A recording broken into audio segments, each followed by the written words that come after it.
5교시 시작하겠습니다. 오늘 했던 내용 정리하도록 하겠습니다. 오늘 했던 내용이 시험에 많이 출제되는 파트들입니다. 최소한 하루 강의하는 게 5문제 이상은 시험에 나오는 부분이죠. 자, 그러면 오늘 했던 내용 중에서 손해배상 책임과 보정설정 시험에 2문제 나온다고 했습니다. 손해배상은 개업 공인중개사의 고의가실이 있거나 고용인의 고의가실이 있거나 다른 사람의 중개행위 장소로 제공하여 의뢰인에게 재산상 손해가 발생한 경우 그 손해액을 배상해야 됩니다. 보정설정 한도액 범위 내에서만 배상하는 게 아니라 손해 입힌 전액을 다 배상해야 됩니다. 보험은 1억 가입했는데 3억 손해 입혔으면 3억 다 배상해야 됩니다. 보험회사에서 1억 물어주면 나머지 2억은 개인 돈 가지고 또 물어내야 됩니다. 전액을 다 배상해야 되고요. 물론 손해배상을 하려면 입증 서류가 있어야 된다고 했죠. 그냥 말로만 손해 발생했다고 하면 안 됩니다. 손해배상을 해주고 나면 15일 이내에 재보정 설정을 해야 됩니다. 그 손해배상을 해주기 위해서 이제 보증보험이나 공제, 공탁을 가입을 해야 되고요. 공탁금은 3년간 회수할 수 없습니다. 보정 설정 금액은 법인은 2억 원 이상, 개인은 1억 원 이상, 지역농협 1,000만 원 이상 가입을 해야 됩니다. 보정 설정 시기 개업공개사는 등록 후 업무 개시 전에 설정을 해야 됩니다. 그러나 분사무소 설치 신고와 매수 신청 대리인 등록 신청은 미리 보정 설정을 해야 합니다. 그리고 보정 변경은 효력 있는 기간 중에 만료되었을 때는 만료일까지 다시 설정을 해야 되고 손해배상해주면 15일 이내 재보정 설정을 해야 된다고 했습니다. 2문제 시험에 출제되고요. 계약금 등의 반환채무 이행보장제도 시험에 1문제 정도 나오는데 계약금 등이라고 하면 계약금뿐만 아니라 중도금, 잔금도 포함되고 또 계약 성립 시까지만 계약서 쓸 때까지만 예치하는 게 아니라 거래계약 이행이 완료될 때까지 개업공개사가 거래 당사자에게 예치하도록 권고할 수 있다. 계약금 등을.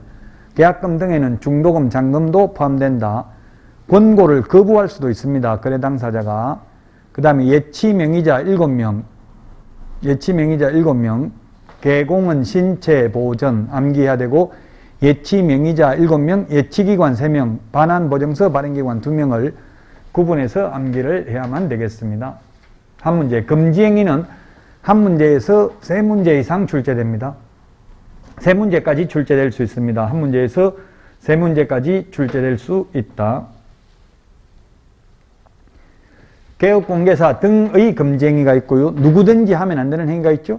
누구든지 시세에 부당한 영향을 미칠 목적으로 개업공개사 등의 업무를 방해하는 행위 하면 안 됩니다. 시험에 반드시 출제되니까 금지행위 우리 암기 프린터 11번에 있습니다. 그 다음에 중개보수는 시험에 2문제 나옵니다. 보수 일반적인 내용 1문제, 계산하는 거 1문제에서 2문제 시험에 출제됩니다. 그 다음에 교육에서도 1문제 나오고요. 업무 포상금에서도 1문제 나오고 업무 위탁은 반드시 나오지는 않습니다만 나올 수가 있습니다. 그래서 굉장히 출제가 많이 되는 부분들이었습니다.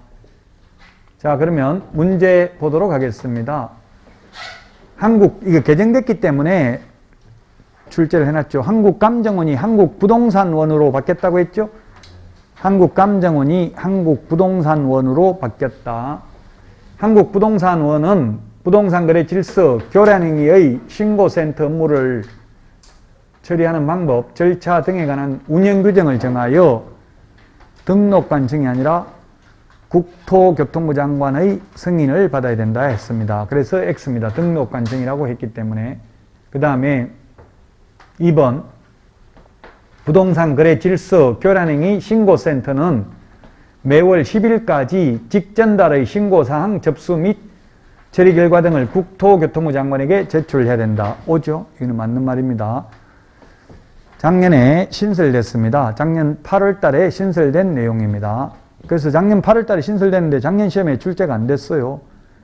작년에는 시험 보기 전에 바뀐 게 시험에 거의 안 나왔습니다. 그래서 좀 쉬웠는데 올해는 나올 가능성이 아주 높죠. 보통은 옛날에는 8월 달에 바뀐 거는 그 해 시험에 나오는 경우가 많았어요. 근데 작년에 안 나왔기 때문에 올해 나올 확률이 높다. 자, 그 다음에 상태에 관한 자료 요구는 개업공개사가 매도, 임대 의뢰인에게 내 외부 시설물의 상태, 벽면 및 도배 상태, 일조, 소음, 진동 등 환경 조건에 관한 자료를 요구할 수 있습니다. 매도 임대 의뢰인한테 요구할 수 있지 매수 임차 의뢰인에게는 요구할 수 없다고요. 그래서 거래 당사자라고 해서 X입니다. 매도 임대 의뢰인에게 상태에 관한 자료를 요구할 수 있습니다.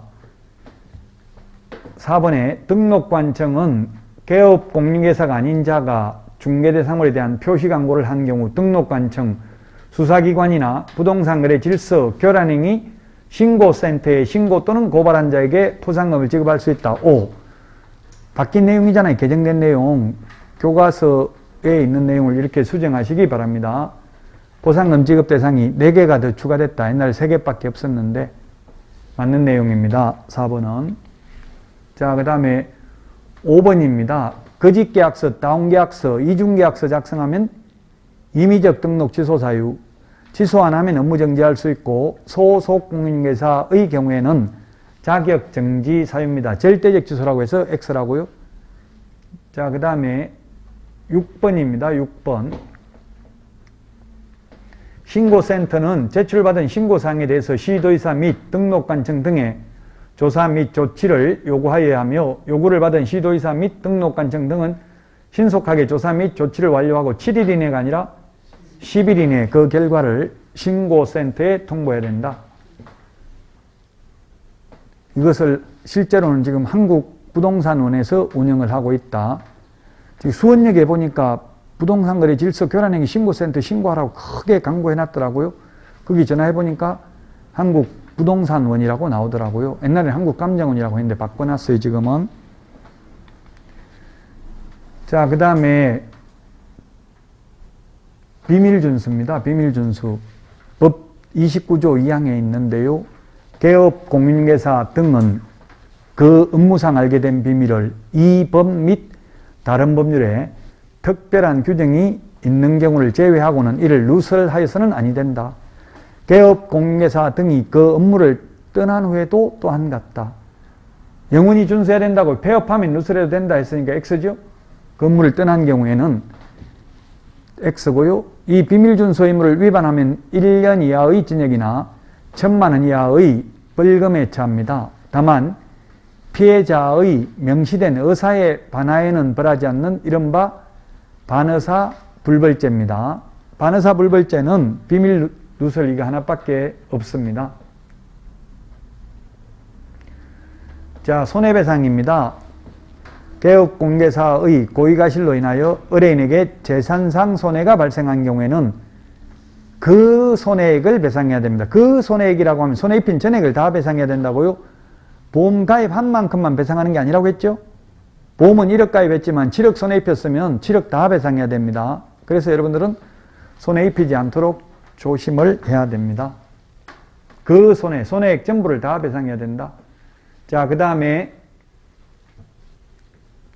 개업공개사는 보증보험, 공제, 공탁금으로 손해배상을 한 때는 30일 이내가 아니라 15일 이내 재보정 설정이라고 했죠. 15일 이내에 우리 암기 프린트에 15일, 30일 숫자 다 정리되어 있잖아요.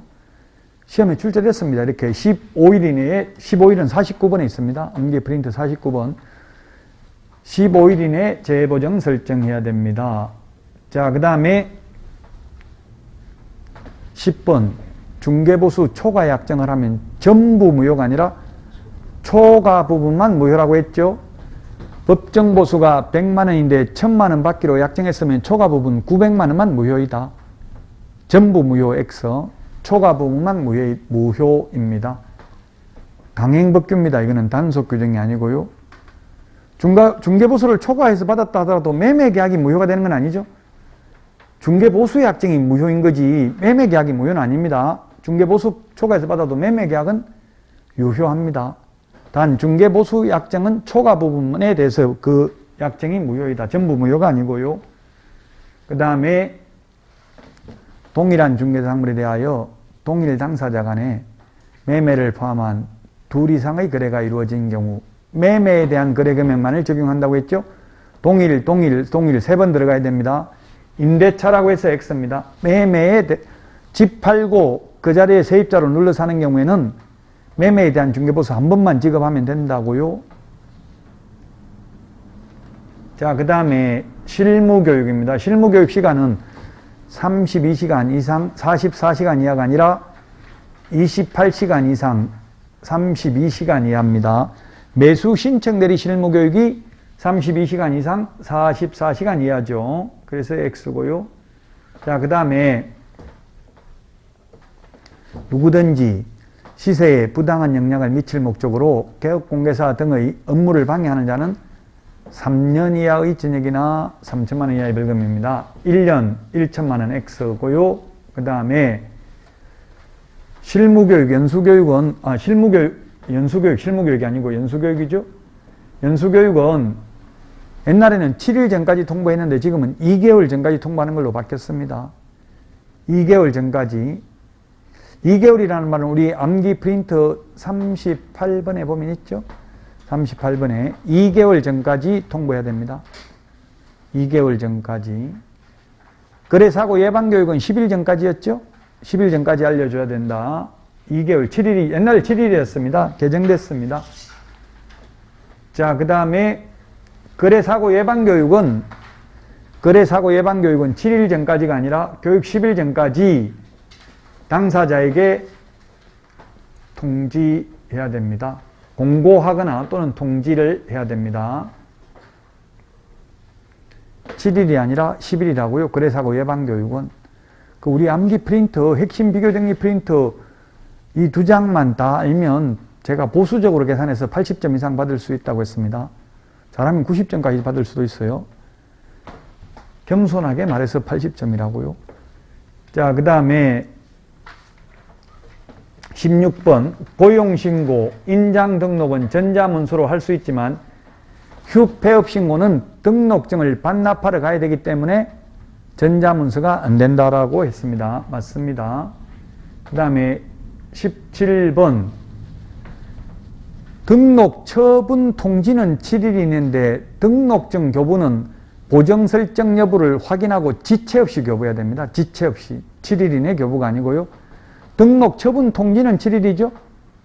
등록증 교부는 보정 설정 여부를 확인한 후 지체 없이 교부해야 됩니다. 지체 없이. 그래서 틀렸고 18번은 중개 대상물의 소재지와 중개 사무소 소재지가 다른 경우 뭘 기준으로 한다고 했어요? 사무소 기준이라고 했죠? 여러분이 경기도 군포시에서 등록을 했으면 서울에 있는 아파트 중개도 경기도 조례라고요. 사무소 기준. 따라서 우리 암기 프린터 4번에 맨 밑에 까만 별표에 보면 분사무소에서 중개행위를 했을 경우 분사무소 관할 시도 조례가 정하는 보수 받는다고 되어 있죠. 사무소 기준이라고요. 중개대상물 소재지 기준이 아니고요.